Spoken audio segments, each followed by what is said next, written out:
¿Qué pasa, gente? ¿Cómo estáis? Bienvenidos un día más a David Aguro Fotografía y bienvenidos a la lista de la compra de la Sony A7 IV.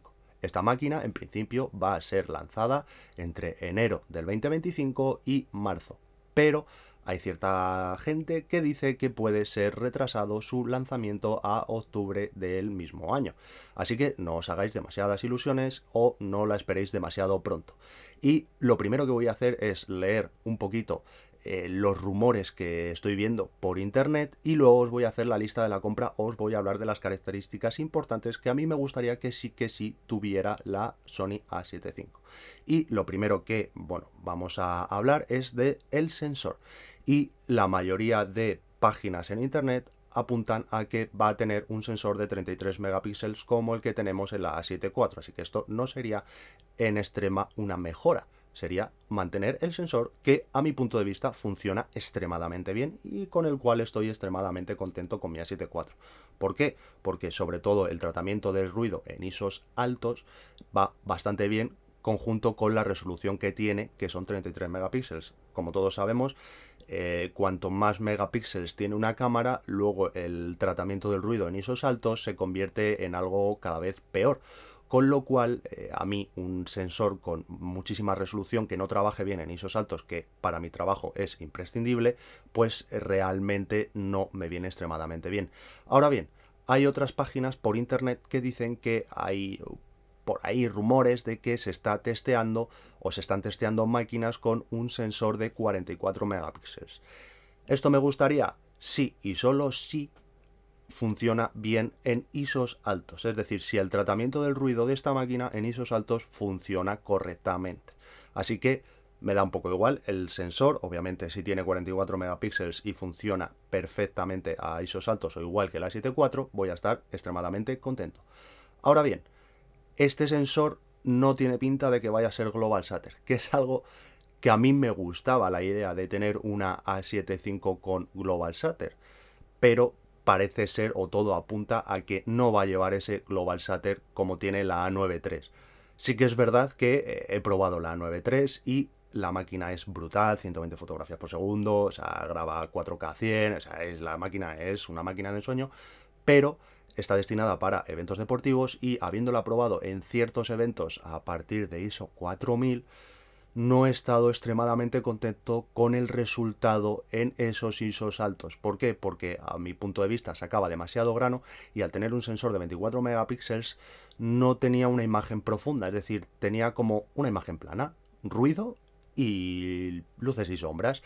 Y la verdad es que no quedé demasiado sorprendido con el tratamiento del ruido en ISOs altos como yo esperaba por la gama A9, que la gama A9 es por así decirlo, predestinada para hacer fotografía deportiva, con lo cual mucha ráfaga y muy buen tratamiento de ruido en ISOs altos. Así que, bueno, veremos. En principio, como os he dicho, el Global Shutter no está implementado en esta cámara o no va a estar implementado en esta cámara, todo sea que de repente se les vaya la pinza y sea la guía o el rumbo que quieran tomar para esta gama de A7, ¿no?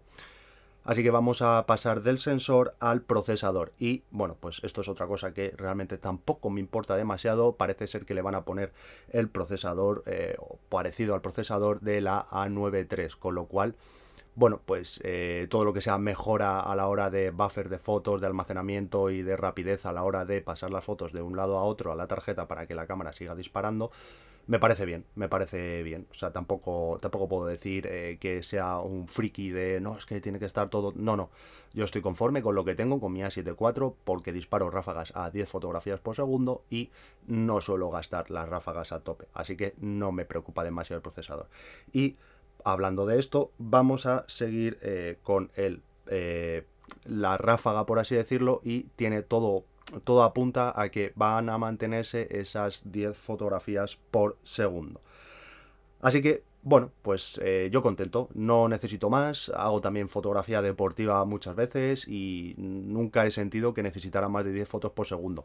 Como los más antiguos en el canal sabréis, yo he ido trabajando con Nikon muchos años y en la época en la que yo hacía más fotografía deportiva o en la cual estaba yo centrado en hacer fotografía deportiva, trabajaba con la Nikon D3, D3S y D4 Y estas cámaras tiraban aproximadamente en esos fotogramas y yo estaba extremadamente contento y podía hacer perfectamente un partido de fútbol del Real Madrid, podría hacer mis fotos en piscinas en natación, podría hacer mis fotos de freestyle de motocross y no tenía ningún problema con esos 10 fotogramas. Así que si se mantiene, por mí, contento. Autofocus, esto ya sí que es un feature que a mí me importa bastante porque soy un extremo friki de que las cosas estén enfocadas, estén nítidas, esté todo perfecto. Porque a mí una fotografía que no está en foco, para mí no es una fotografía válida. Y sí que ahora mismo tenemos muchas herramientas las cuales nos van a permitir mejorar la calidad de esa fotografía que está en foco o que está trepidada, pero a mí no me gusta. A mí me gusta que quede todo lo más nítido y perfecto saliendo de cámara. Es decir, que yo meta la fotografía en mi programa de edición y sea simplemente editar los colores y editar el estilo que yo quiera con mis degradados y demás. Así que esto es importante porque si adopta, como se dice o como hay en los rumores, el chip de enfoque de la A9 III, vamos a tener un maquinón. Vamos a tener un maquinón porque la A9 III la he probado y el enfoque, el autoenfoque es increíble, o sea, funciona perfecto. Sí que es verdad que, bueno, pues la inteligencia artificial está cada vez más presente en los autoenfoques de nuestras cámaras y estas cámaras, bueno, pues ya son capaces de reconocerte un personaje que lleva la bola. O sea, que si estás haciendo un partido de baloncesto, por ejemplo, y hay 5 personas dentro de un frame, la cámara es capaz de reconocer que la persona importante es la que lleva el balón y va a mantener el foco en esa persona, con lo cual todo esto son mejoras. A mi punto de vista, para mi trabajo, no es algo que me parezca increíble, a no ser que pueda reconocer una novia o un novio, lo cual, bueno, pues no es relevante porque a día de hoy podemos, la cámara te va a enseñar todas las caras y podemos bloquear a la cara que nosotros queramos, así que no cambiaría de foco, así que en este lado, si conseguimos esa precisión que tiene la 9.3 en la gama A7, tendríamos que estar ultra contentos y satisfechos con esta máquina. Y ahora vamos a pasar al diseño ergonómico del cuerpo. Y hay muchos rumores, o el 95% de las páginas en las que he mirado coinciden en este rumor, que es que se va a utilizar la carcasa, por así decirlo, de la A93, o al menos que se va a utilizar como base para la ergonomía o para la construcción de esta máquina. Esto es algo que realmente a mí sí me importa porque, como llevo diciendo mucho tiempo, Sony no me gusta en cuanto a su ergonomía. Obviamente la FX3 me da igual porque es una cámara de vídeo y si quiero más ergonomía le hago un rig y grabo con la ergonomía que yo quiera, pero para hacer fotografías sí que, bueno, pues tengo que tener en cuenta que la cámara sea ergonómica. Y habiendo probado la 9.3, habiéndola tenido entre manos unos cuantos días, me di cuenta de que es mucho más ergonómica que la A7 IV o la A7 III.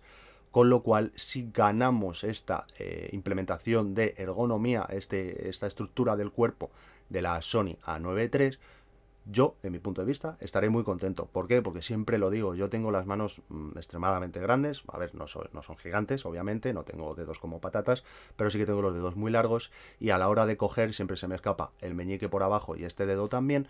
Y siento que no me rellena la palma de la mano, o sea, que no me rellena. Así que es verdad que, obviamente, todo el mundo queremos cada vez cámaras que pesen menos, que abulten menos, como las ZV y tal.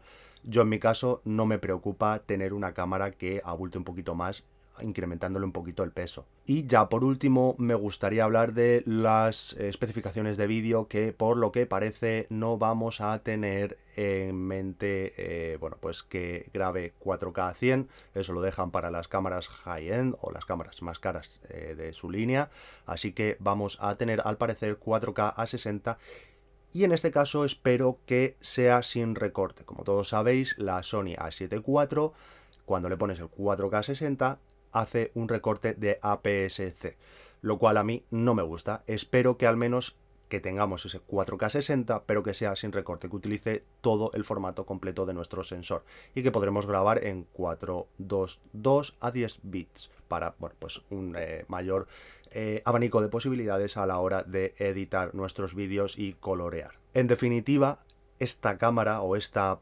posible cámara que va a salir o que está anunciada, obviamente todo esto de lo que os he estado hablando son rumores, que no hay nada confirmado, que obviamente tú sacas tus conclusiones y yo considero que algunas de las características o de las features de las que hemos estado hablando probablemente estén implementadas dentro de esta cámara, que obviamente haremos un vídeo el día del lanzamiento de esta cámara hablando sobre las características de esta cámara, pero sí que me gustaría deciros, bueno, las características más importantes que yo espero y lo cual haría que, sinceramente, invertir en esta cámara para mí fuera algo bueno, por así decirlo, que sintiera que el comprar esta cámara cuando salga es importante para mí.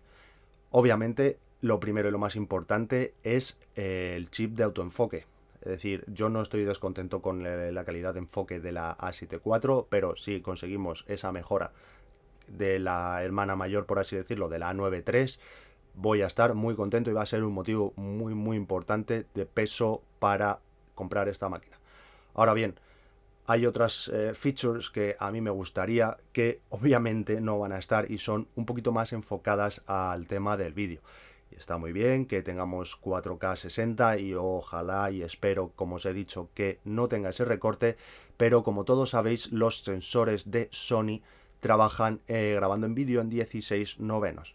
Y a mí me gustaría que sacaran las máquinas en 3 medios, es decir, que graben como una Lumix o que graben como una Vixis, que tienes la opción de grabar en 3 medios o en 16 novenos si lo quieres, pero normalmente cuando grabas en 3 medios, sobre todo para grabar con anamórficos, ganamos un poquito de campo visual. Así que, bueno, pues estas son un poco las características importantes. Obviamente, en tema de vídeo no creo que vayamos a ver grandes mejoras porque al final estamos hablando que es la gama media-baja de Sony, que obviamente es una gama híbrida, o sea que no van a apostar por meter lo mejor de vídeo y lo mejor de foto, simplemente van a meter cosas muy buenas de foto y cosas muy buenas de vídeo, así que para todos aquellos fotógrafos y videógrafos, gente que trabaja de manera híbrida, que tiene un cliente que le llama para foto y otro que le llama para vídeo, esta máquina en principio va a seguir siendo esa misma gama, la gama que te va a permitir grabar tus vídeos perfectamente para tus clientes y la gama que va a permitir que hagas trabajos fotográficos muy dispares. Es decir, que puedas trabajar en eventos, que puedas trabajar en estudio, que puedas trabajar en fotografía de alta resolución por el sensor de 33 megapíxeles, a pesar de que puedan meter ese sensor de 44 megapíxeles, lo cual no lo creo yo demasiado probable porque se acercaría demasiado a la A1 II, así que, bueno, pues veremos, ¿no? Otra cosa que se podría meter y capar de cierta manera es el tema de la precaptura. Como ya sabréis, todas las máquinas Sony que están saliendo últimamente tienen esta función, la función de precaptura, y bueno, pues a mí es algo que sinceramente me da igual.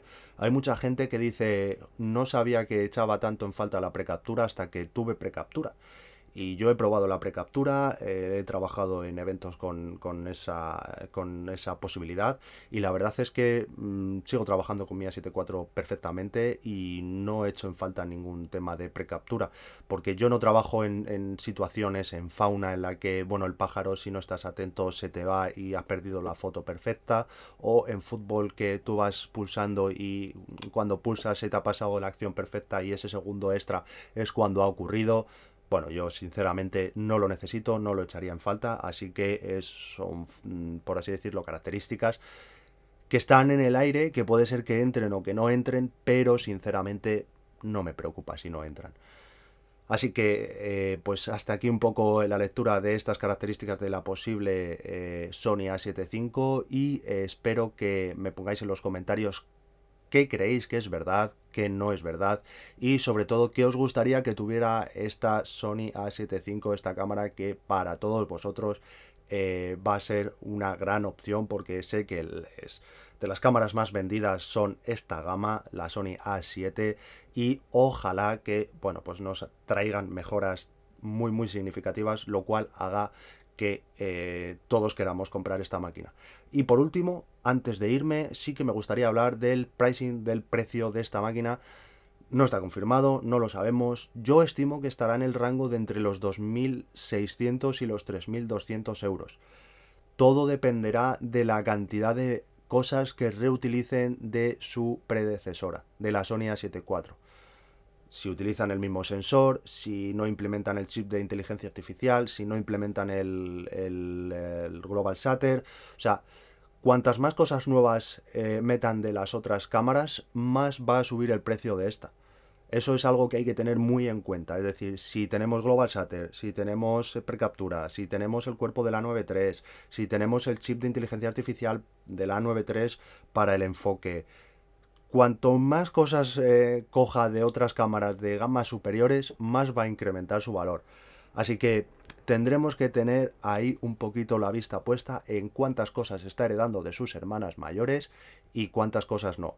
Y conforme a esto, saber si vale lo que va a valer o no, si nos lo querremos gastar o no. Así que lo dicho, os leo en los comentarios, un abrazo y nos vemos en el siguiente. Chao, chao.